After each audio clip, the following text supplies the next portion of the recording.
এটাই ফুটবলের ভালোবাসা।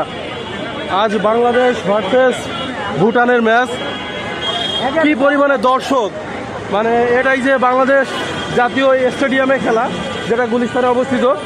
তো আজ যেহেতু বাংলাদেশ ভুটানের খেলা, কি পরিমাণে দর্শক, আসলে এরকম দর্শক এর আগে কখনো দেখা যায়নি। তো দর্শক আর দর্শক, দর্শক আরে বলে, এটাই বাংলাদেশের ফুটবল।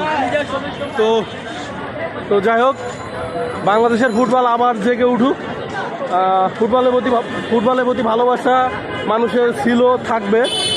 এই দর্শক দেখে হয়তোবা আমরা বুঝতে পারতেছি কত বড় সিরিয়াল, মানে এটা খেলা হচ্ছে আজ বাংলাদেশ ভার্সেস ভুটানের ম্যাচ, ফুটবল ম্যাচ, যেটা ঢোকার জন্য লাইন দাঁড়াইছে হাজার হাজার দর্শক, হাজার হাজার দর্শক দাঁড়াইছে জামাল ভুঁইয়া হামজার খেলা দেখার জন্য। আমিও আসছি খেলা দেখতে। তো দর্শক দেখে আমি তো পুরো মানে এটা অবাকের বিষয়, কিন্তু অবাক করে কোনো কারণ নাই, কারণ বাংলাদেশের ফুটবলের প্রতি ভালোবাসা আমরা কিন্তু এর আগেও দেখছি। ব্রাজিল, আর্জেন্টিনার খেলার দর্শক হাজার হাজার লাখ লাখ কোটি কোটি দর্শক। যাক, বাংলাদেশের দর্শক বাংলাদেশের খেলা দেখবে, এটাই আমরা সবসময় আশা করি।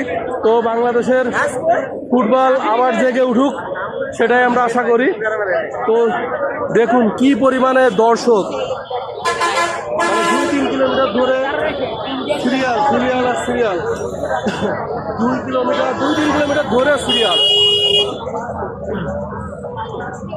তো যাই হোক, বাংলাদেশের ফুটবল আবার জেগে উঠুক। 20 কোটি না হলো যে 18 কোটি জনসংখ্যা বাংলাদেশ, এই বাংলাদেশে ফুটবল ভালো ভালো প্লেয়ার তৈরি হবে, হাজার হাজার দর্শক মাঠে হবে, এটা সবসময় আমরা আশা করি। তো দেখুন কি পরিমাণে দর্শক, কি পরিমাণে সিরিয়াল, বাবারে বাবা, আসলে এটা একটা ইতিহাস। বাংলাদেশে সেই ফুটবলের সেই ভালোবাসা জেগে উঠছে।